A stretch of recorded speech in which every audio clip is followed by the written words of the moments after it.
Chapter 7.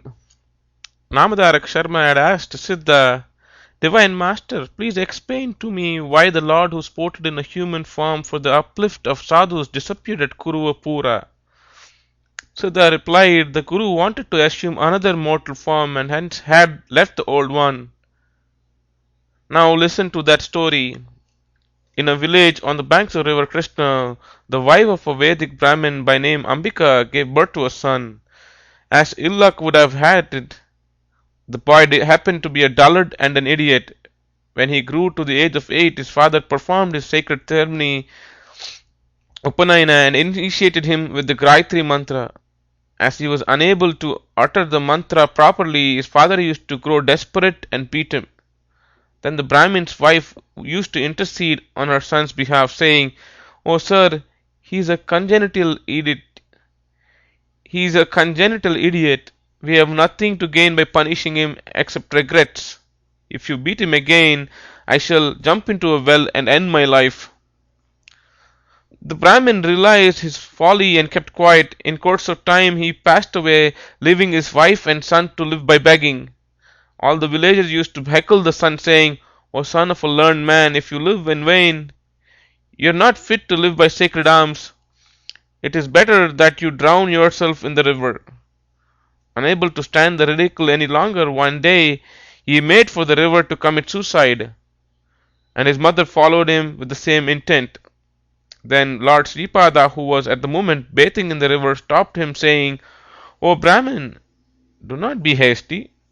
Otherwise you would incur the sin of committing suicide, as well as the sin of killing a Brahmin. No one can help you out of it. It is better for you to live it, facing any amount of suffering." The Brahmin lady then said, "O Holy One, people are humiliating me for being cursed with the birth of a stupid son. They consider it a sin even to see my face. What could I gain by continuing to live?" The Lord was moved by compassion to her at her words and said, "Mother, by committing suicide, you only add to your former sins, and you will have to suffer more in the next life. Therefore, devote your whole life to the worship of Lord Shiva. You shall be blessed with a noble son in your next life."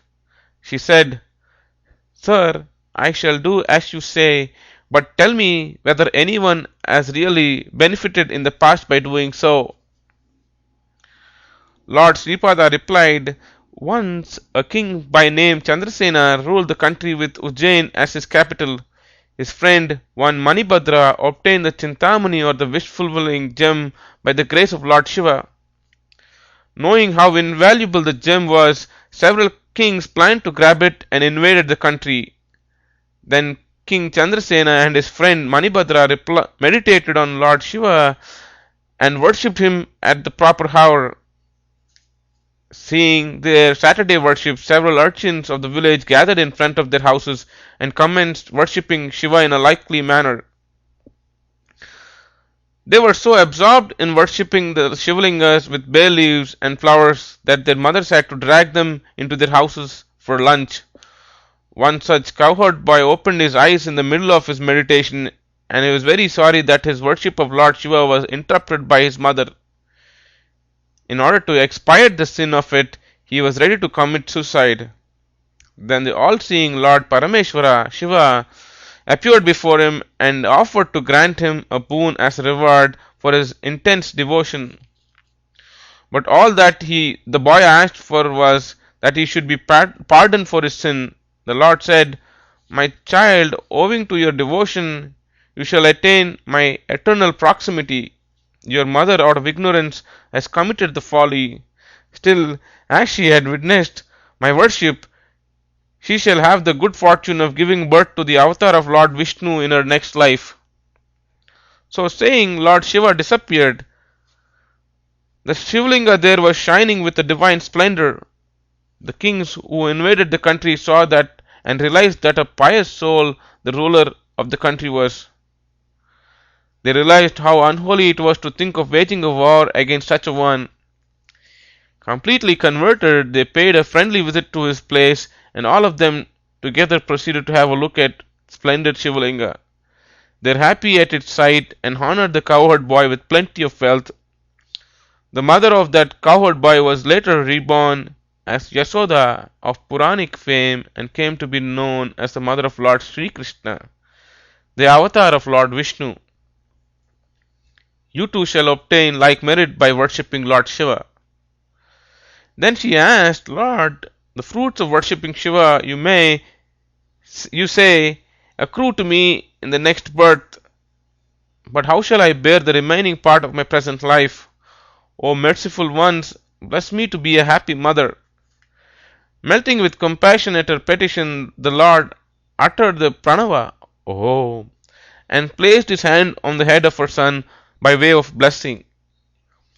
Instantly the boy became a wise one and an eloquent speaker. The Lord then commanded him to serve his mother and said to her, Now, mother, you are free from care. Devote the rest of your life to the worship of Lord Shiva. In your next life you shall have a son of my stature. She happily returned to her village and dedicated her life to the worship of Lord Shiva. Then the Supreme Lord Sripada reflected thus, I have assured her by the way of blessing that she will have a son of my spiritual stature, but there can be no other like me, therefore I shall keep my word by taking birth as her son. Thus the unbounded one willed his own birth once again. Even then, as there was much left to be accomplished for human veil in this present manifestation, he has not left off his identity as Sripada. Though unseen, he has been granting the wishes of those who serve him. Having heard all this, Namadaraka asked, Holy Sir, why did Lord Sripada chose to manifest himself again before the mission of his first manifestation was accomplished? How could he fulfill the wishes of his devotees while being invisible? Please substantiate this. Siddha replied, O Namadaraka, the Lord is eternal, as he is the seed of the whole universe. His activities are infinite, so his purposes are infinite. In fact, he is ever in front of his devotees granting their prayers. Yet he is invisible to all those who are blinded by the spirit of the Kali age, which can be described as the scum to time. Now I shall illustrate how he has been granting the wishes of his devotees, though he is invisible to them. There was a Brahmin who lived as a businessman.